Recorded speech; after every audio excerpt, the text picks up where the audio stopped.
wallahi malaman nan ban so in kira suna kaje ka ga motocin da suke hawa duk mu ne muke ba su kuɗi yan siyasan nan mu sato mu ba su ba mai tambayin ya ake ka same shi.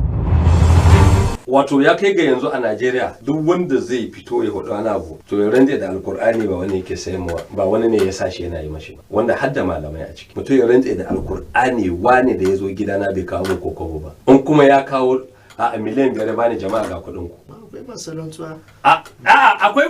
bai duk ba a taro an zama mutanen banza bai a ido ba akwai Allah ya ji kan Abubakar Gumi. Wato kaga a cikin malaman nan mun yi gwamnati kuma muna gwamnati kuma muna tada wani gwamnati akwai wasu zuwa suke masu neman mu wasu mukami don su dinga ba su wani abu ba taɓa malamin da Allah ya sa mai godiya ya sa mai tawali'u haka muke so malamai su kwaikwayo irin Abubakar Gumi ba. Abubakar Gumi shine mutumin da zaka je aka ce wani yaro ya je ya yi fake din takardan shi ya je neman aiki sai ya ce neman aiki ta da takarda aka ce ya fake to ku kawo takardan in sa mai